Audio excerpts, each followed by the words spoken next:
اگر یہ بات اس کے محلے یا اس کے دفتر تک پھیل گئی تو اس کا کریئر اور اس کی عزت ہمیشہ کے لیے مٹی میں مل گئی۔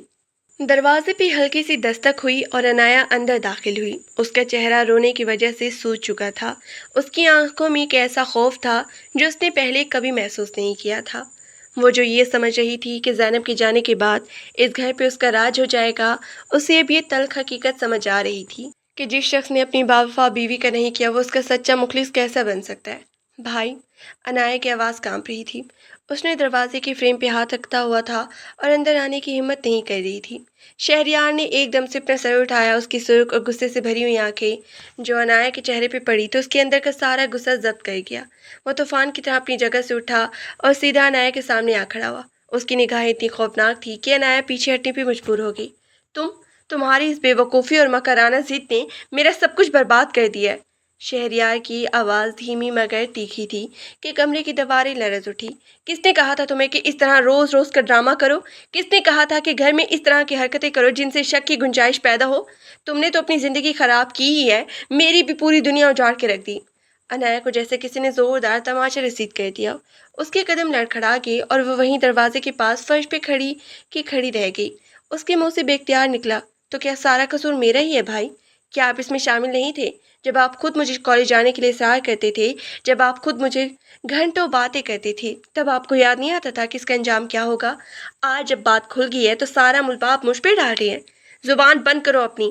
شہریار نے غصے سے چلاتے ہوئے اپنے ہاتھ کی مٹھی کو زور سے دیوار پہ دے مارا۔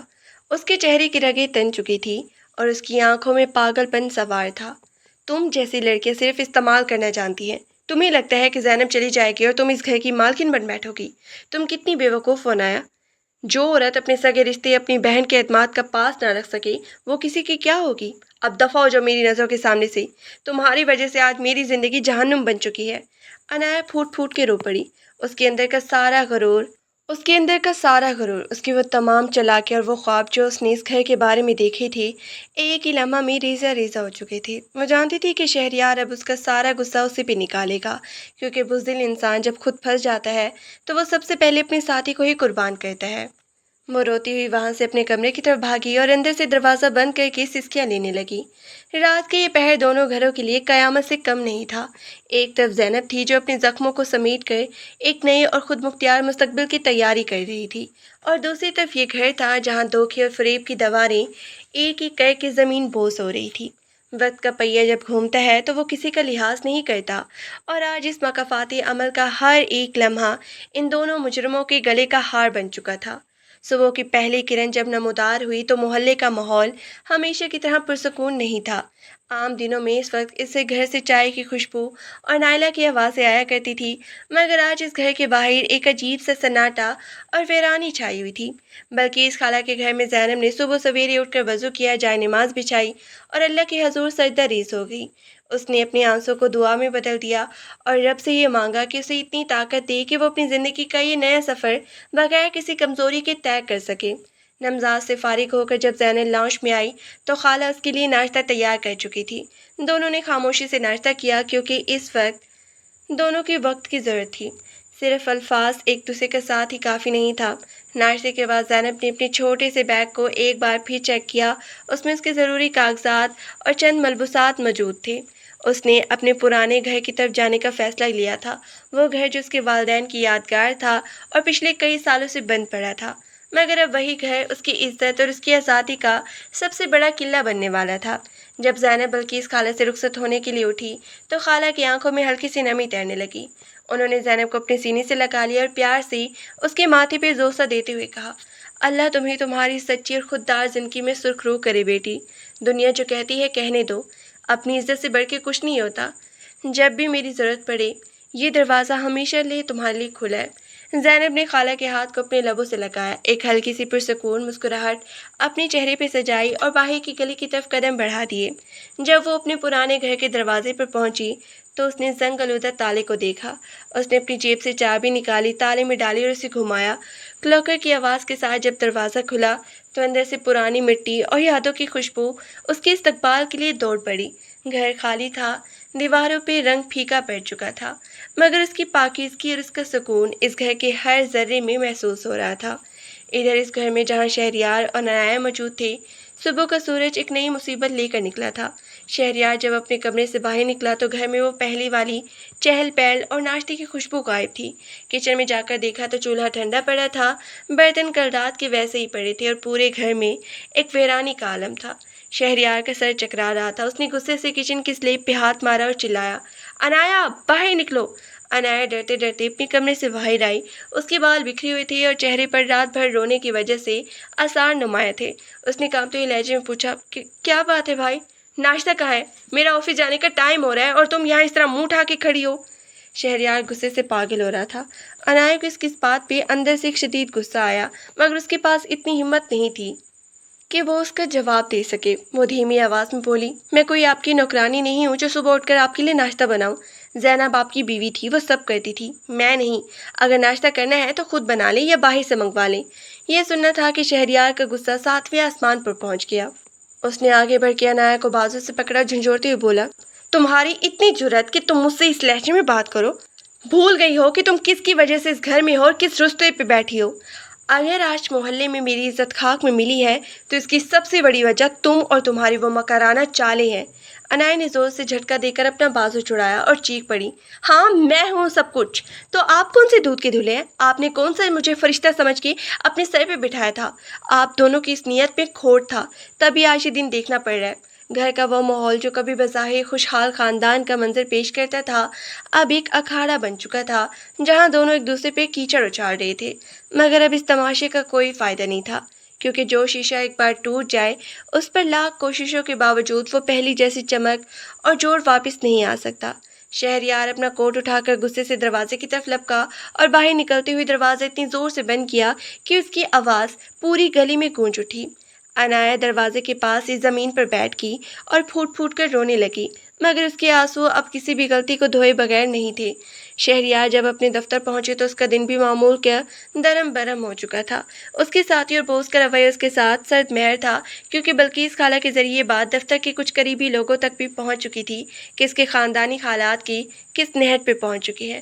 اس کی وہ باوقار اور پر اعتماد شخصیت وہ جو دفتر سے جمائے رکھتا تھا، اب ایک دباؤ اور خوف کا شکار ہو چکی تھی۔ وہ اپنے کیبن میں بیٹھا بار بار اپنے سر کو دونوں ہاتھوں سے تھامے سوچ رہا تھا کہ اس نے اپنی اس چھوٹی سی حوث کی خاطر اپنی پوری زندگی، اپنی عزت اور اپنے حوث کو کس طرح خود اپنے ہاتھوں سے برباد کر دیا۔ دوسری طرف زینب نے اپنے اس پرانے گھر میں صفائی کا کام شروع کر دیا تھا۔ اس نے جھاڑو اٹھائی، پرانی دنلی لی، کھڑکیوں کے پردے اتارے اور تازہ ہوا کو اندر آنے دیا۔ جیسے جیسے گھر کا کونا کونا صاف ہو رہا تھا، ویسے ویسے اس کے دل کا بوجھ بھی ہلکا ہوتا جا رہا تھا۔ اس نے محسوس کیا کہ زندگی انسان کو اپنی مرضی سے چلتی ہے، بشرط یہ کہ وہ دوسروں کے قریب سے نکل کر اپنے پیروں پہ کھڑا ہونے کا حوصلہ پیدا کرے۔ اس کے پاس نہ تو دولت تھی اور نہ ہی کوئی بڑا سہارا، مگر اس کے پاس اس کی خودداری اور اس کا وہ پرسکون ضمیر تھا جو اس 1000 محلات سے بھی زیادہ قیمتی تھا۔ شام کا وقت ہوا تو بلقیس خالہ خود زینب کے پاس آ کر اس کے پرانے گھر میں آ پہنچی۔ ان کے ہاتھ میں ایک ٹفن تھا جس میں گرم گرم کھانا تھا۔ خالہ نے دروازے کے پاس کھڑے ہو کر جب زینب کو دیکھا جو مٹی صاف کرتی کرتی تھوڑی تھکی ہوئی لگ رہی تھی، تو ان کے چہرے پر ایک ماں جیسی مسکراہٹ ابھری۔ ارے میری بچی، اتنی جلدی یہ کیا ہے؟ سب کرنے لگ گئی ہو؟ تھوڑا صبر کر لیتی، کسی کو بلا لیتی مدد کے لیے۔ خالہ نے اندر آتے ہوئے محبت بھرے لہجے میں کہا۔ زینب نے اپنے ہاتھ صاف کیے۔ خالہ کو دیکھ کر اس کے چہرے پر ایک روشن اور مطمئن مسکراہٹ پھیل گئی۔ اس نے آگے بڑھ کے خالہ کے گلے لگتے ہوئے کہا، خالہ جان، یہ محنت مجھے تھکا نہیں رہی، بلکہ مجھے یہ بتا رہی ہے کہ میں آپ کی کسی مرضی کی پابند نہیں ہوں۔ یہ گھر اب میرا ہے اور اس کی ہر مٹی کا ذریعہ مجھے یہ سکھا رہا ہے کہ زندگی کی شروعات کسی بھی عمر میں اور کسی بھی حالت میں کی جا سکتی ہے۔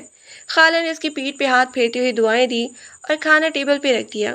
دونوں نے مل کے کھانا کھایا۔ اسی دوران ماضی کے ان زخموں کا ذکر نہیں کیا جو بھرنے کی طرف جا رہے تھے، بلکہ مستقبل کے ان روشن امکانات پر بات کی جو زینب کے منتظر تھے۔ ادھر جب رات کے 9 بجے شہریار گھر واپس لوٹا تو گھر کا اندھیرا اور سناٹا استقبال کرنے کے لیے تیار تھا۔ اس نے لائٹ آن کی تو دیکھا کہ انایا اپنے کمرے میں دروازہ بند کیے بیٹھی ہے اور باہر لاؤنج میں حق کا عالم ہے۔ اس کے دل میں ایک عجیب سا گھٹن کا احساس ہوا۔ وہ صوفے پر ڈھہ گیا۔ اس کے پاس نہ تو کھانے کے لیے کچھ تھا اور نہ ہی کچھ پوچھنے والا۔ وہ جو اپنے گھر کا بادشاہ بنا پھرتا تھا، آج وہ اپنی ہی بنائی ہوئی اس تنہائی کے قفس میں قید ہو چکا تھا۔ یہ مکافاتی عمل کا وہ آغاز تھا جو اس کے زوال کی پوری داستان رقم کر رہا تھا۔ اور ابھی اس کہانی کے کئی ایسے ابواب باقی تھے جو وقت کے ساتھ ساتھ ان دونوں کو ان کے کیے کی پوری سزا دینے والے تھے۔ مہینوں کا یہ طویل عرصہ شہریار کی زندگی میں کیسے عذاب مسلسل کی طرح گزارا، جس سے چھٹکارا پانے کا کوئی راستہ باقی نہ بچا تھا۔ اس کا دفتر جو کبھی اس کی قابلیت، روب اور پراعتماد شخصیت کا مرکز بنا ہوا تھا، اب اس کے لیے ایک خاموش قید خانہ بن چکا تھا۔ اس کی ساتھیوں کی نظروں میں اس کی عزت کا جو مقام تھا، وہ اب ہمیشہ کے لیے مٹی میں مل چکا تھا۔ ہر کوئی جان چکا تھا کہ شخص نے اپنے ہی گھر کی دہلیز کا تقدس پامال کیا ہے، وہ کسی دوسرے کے ساتھ اخلاص کا دعویٰ کیسے کر سکتا ہے؟ گھر واپسی پر اب اس کا استقبال کرنے والا کوئی نہیں تھا، سوائے اس گھٹن اور سناٹے کے جو اس کی کمرے کی دیواروں سے لپٹا رہتا۔ انایا کے ساتھ اس کا رشتہ اب محبت، کشش یا کسی بھی طرح کے جذبے سے عاری ہو چکا تھا۔ وہ دونوں اب ایک ہی چھت کے نیچے رہتے ہوئے بھی ایک دوسرے کے لیے زیرِ قاتل بن چکے تھے۔ انایا جو کبھی خود کو اس گھر کی مالکن اور خود مختار کل سمجھنے کی حسین خواب دیکھا کرتی تھی، اب ایک ایسی دلدل میں پھنس چکی تھی جہاں سے نکلنے کا کوئی دروازہ نظر نہیں آتا تھا۔ اس کے کالج کے دن ہمیشہ کے لیے ختم ہو چکے تھے۔ اس کی سہیلیاں اس سے کترانے لگی تھی اور محلے کی نگاہیں جب اس پہ پڑتی تو ان میں حقارت اور ندامت کے سوا کچھ نہ ہوتا تھا۔ جب اس نے شہریار پہ یہ دباؤ ڈالا کہ وہ اس کے مستقبل کا فیصلہ کرے اور باقاعدہ اپنائے، تو شہریار کا وہ بزدل چہرہ پوری طرح بے نقاب ہو گیا جو صرف عیاشی اور فریب کے لمحات کے لیے زندہ رہتا تھا۔ شہریار نے صاف انکار کر دیا اور الٹا سارا ملبہ انایا کی مکرانہ چاروں پہ ڈال دیا۔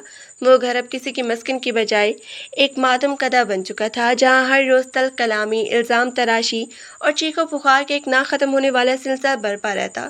دوسری طرف زینب کی دنیا نے ایک بالکل نیا اور روشن اختیار کر لیا تھا۔ اس نے اپنے پرانے آبائی گھر کو نہ فقط نکھارا تھا بلکہ اسے اپنے پرسکون اور باوقار وجود کا مظہر بنا دیا۔ صبح کی پہلی ہلکی دھوپ جب اس گھر کے کھلے آنگن میں اترتی تو زینب چائے کا ہاتھ کاپ میں لیے اس کھڑکی کے پاس کھڑی ہوتی جہاں سے باہر کا وسیع آسمان نظر آتا۔ اس کی زندگی سے اب فریب، شک اور دھوکے کے وہ تمام سیاہ بادل چھٹ چکے تھے۔ اس نے اپنی صلاحیتوں کو بروکار لاتے ہوئے گھر سے ہی لباس سازی اور ڈیزائننگ کا ایک چھوٹا سا باوقار کاروبار شروع کر دیا تھا، جس نے نہ صرف اس کی معاشی خود مختاری کو بحال کر دیا بلکہ اس کے اندر چھپے ہوئے اعتماد کو بھی پوری تابندی کے ساتھ لوٹا دیا تھا۔ اب اسے کسی کے سہارے یا احسان کی ضرورت نہیں تھی، وہ خود اپنے لیے ایک مضبوط اور نڈر محافظ بن چکی تھی۔ ایک شام جب سورج افق کے پیچھے ڈوبنے کے قریب تھا اور فضا میں ہلکی سی خنکی گھل رہی تھی، زینب اپنے گھر کے باہر والے روشن دان کے پاس رکھی کیاروں کو پانی دے رہی تھی۔ اسی وقت گلی کے نکڑ پر ایک کار آ کر رکی۔ اس کے دروازے کی آواز پر زینب نے نگاہ اٹھا کر دیکھا۔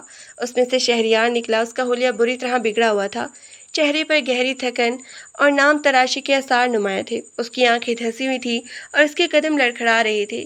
وہ مہینوں بعد زینب کے سامنے کھڑا تھا۔ اس کے اندر کا سارا غرور اور تکبر خاک میں مل چکا تھا اور اس کی جگہ ایک ایسی گہری ندامت اور خوار ہونے کا احساس لے چکا تھا جو انسان کو اندر سے کھوکھلا کر دیتا ہے۔ شہریار نے لڑکھڑاتے قدموں سے آگے بڑھنا چاہا۔ اس کے خشک ہونٹ ہلکے سے کپکپائے۔ زینب! اس کی آواز میں وہ سابقہ گرج اور روب نام کی کوئی چیز نہیں تھی، بلکہ وہ ایک ایسے گدگدا کر سی التجا تھی جو اپنے کیے کی معافی مانگنے کے لیے آخری در پہ آیا ہو۔